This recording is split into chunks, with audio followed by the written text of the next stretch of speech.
వైశాఖమాసం శుక్లపక్షంలో వచ్చే ఏకాదశిని మోహిని ఏకాదశి అంటారు. మన హిందూ సంప్రదాయంలో ఏకాదశికి విశేషమైన స్థానం ఉంది. ఏకాదశి రోజున అనేకమైన శుభయోగాలు ఉన్నాయి. ఈ రోజున విష్ణుమూర్తిని ఆరాధించడం వలన విశేషమైన శుభ ఫలితాలు కలుగుతాయి. ఈ రోజున మోహిని వ్రతాన్ని కూడా ఆచరించవచ్చు. ఏకాదశి రోజున మీరు చేసే పూజలు వ్రతాలకి విశేషమైన పుణ్యఫలితం కలుగుతుంది. ఈ మోహిని ఏకాదశి రోజున పూజ ఏ విధంగా చేయాలి? అసలు ఏకాదశికి మోహిని ఏకాదశి అనే పేరు ఎలా వచ్చింది అనేది ఇప్పుడు ఈ వీడియోలో మనం తెలుసుకుందాం. ఈ వీడియోని చూసే ముందు శ్రీం అని కామెంట్ చేయండి. క్షీరసాగర మథనం సమయంలో అమృతం బయటకు వచ్చింది. అమృతం కోసం ఒక పక్క దేవతలు మరో పక్క రాక్షసులు పోటీ పడుతూ ఉన్నారు. దేవతల కన్నా రాక్షసులు బలవంతులుగా ఉండడం వలన ఆ విష్ణుమూర్తి ఈ ఏకాదశి రోజున మోహిని రూపం దాల్చి ఆ రాక్షసుల్ని బంధించి అమృతం దేవతలకు చెందేలా చేశాడు. అందుకే ఈ ఏకాదశిని మోహిని ఏకాదశి అని అంటారు. వైశాఖమాసం శుక్లపక్షం ఏకాదశి అనగా మే 19 ఆదివారం రోజున ఈ మోహిని ఏకాదశి వచ్చింది. ఈ రోజున ఇంట్లో స్త్రీలు తెల్లవారుజామునే నిద్రలేచి ఇంటిని శుభ్రం చేసుకుని అన్ని గదుల్లో పసుపు నీటిని చల్లుకోవాలి. అలాగే పూజ గదిని కూడా శుభ్రం చేసుకుని దేవుని పటాన్ని పసుపు కుంకుమ గంధంతో అలంకరించాలి. ఏకాదశి రోజున ఆ భగవంతునికి చామంతి పూలను, ఎరుపు రంగు గులాబీ పూలను సమర్పించవచ్చు. అలానే మీరు పూజ చేసే సమయంలో పసుపు రంగు, ఎరుపు రంగు వస్త్రాలు ధరించండి. ఏకాదశి రోజున ఆ భగవంతునికి నైవేద్యంగా 2 అరటిపండ్లు, చిన్న బెల్లం ముక్క పెట్టిన చాలు. విశేషమైన ఆ భగవంతుని అనుగ్రహం మీకు లభిస్తుంది.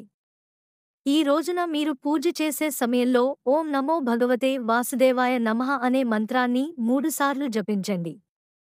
ఏకాదశి రోజున ఏ స్త్రీ అయితే పూజా సమయంలో ఈ మంత్రాన్ని ఉచ్చరిస్తుందో ఆ ఇంట్లో తరతరాలకు తరగని ఐశ్వర్యాన్ని ఆ విష్ణుమూర్తి అనుగ్రహిస్తాడు. ఏకాదశి రోజున ఆ లక్ష్మీదేవి అనుగ్రహం కోసం ఆవు నెయ్యితో 5 ఒత్తులు వేసి దీపాన్ని వెలిగించండి. ఇలా చేయడం వలన లక్ష్మీ అనుగ్రహం మీకు లభిస్తుంది. మీరు పూజా సమయంలో పూజ గదిలో అక్షంతలను ఉంచి మీ పూజ పూర్తయిన తర్వాత ఇంట్లో కుటుంబ సభ్యులు అందరూ కూడా మీ తలలపై చల్లుకోండి. ఏకాదశి రోజు ఏ స్త్రీ అయితే ఉపవాసం ఉంటుందో వారికి ఆ విష్ణుమూర్తి లక్ష్మీ అనుగ్రహం కలుగుతుంది. మీరు తెలిసి తెలియక చేసిన పాపాలు అన్నీ నశిస్తాయి. ఈ రోజున ఉపవాసం ఉండలేని వాళ్ళు సాయంత్రం సమయంలో ఉల్లిపాయ తినకూడదు. సాయంత్ర సమయంలో భోజనం కాకుండా అల్పాహారం తీసుకోవాలి. నిత్యం ఇంట్లో పూజ చేయడం కుదరని వాళ్ళు ఏకాదశి రోజు పూజ చేసిన చాలు, నెల అంతా పూజ చేసిన పుణ్య ఫలితం మీకు లభిస్తుంది అని పండితులు చెబుతున్నారు. ఈ వైశాఖమాసంలో ఏకాదశి రోజున ఆ విష్ణుమూర్తి లక్ష్మీదేవి రావి చెట్టుపై కొలువై ఉంటారు అని నమ్మకం. అందుకే ఈ రోజు మీ ఇంటి దగ్గరలో ఉన్న దేవాలయంలో ఉన్నటువంటి రావి చెట్టు దగ్గరికి వెళ్లి ఒక చెంబు నీళ్లు పోసి 3 ఒత్తులు వేసి ఆవాల నూనెతో దీపం వెలిగించండి. ఆ విష్ణుమూర్తి అనుగ్రహంతో పాటు ఆ లక్ష్మీదేవి అనుగ్రహం మీకు లభిస్తుంది. ఈ రోజున రావి చెట్టు కింద మీకు నల్ల చీమలు కనిపిస్తే ఖచ్చితంగా కొంచెం పంచదార వేసి రండి. ఇలా చేయడం వలన ఆ లక్ష్మీదేవి అనుగ్రహం మీకు తొందరగా లభిస్తుంది.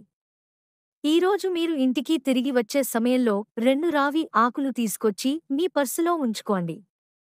ఇలా చేయడం వలన సకల దేవతల అనుగ్రహం మీకు లభిస్తుంది.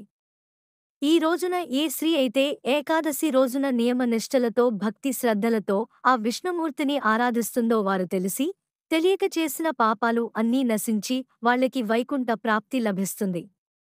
ఈ ఏకాదశి రోజున ఆ తులసిమాతను ఆరాధించాలి. ఎవరింట్లో అయితే తులసి చెట్టు లేకపోతే ఈ రోజున ఆ తులసి మొక్క ఇంటికి తీసుకువస్తే మీరు సాక్షాత్ లక్ష్మీదేవిని ఇంటికి తీసుకువచ్చినట్లే. ఈ ఏకాదశి రోజున ఈ వీడియోలో చెప్పిన విధంగా ఆ విష్ణుమూర్తిని ఆరాధించి లక్ష్మీ అనుగ్రహాన్ని పొందండి. ఈ వీడియో మీకు నచ్చినట్లయితే లైక్ చేసి షేర్ చేయండి. అలానే సబ్స్క్రైబ్ చేసుకోండి.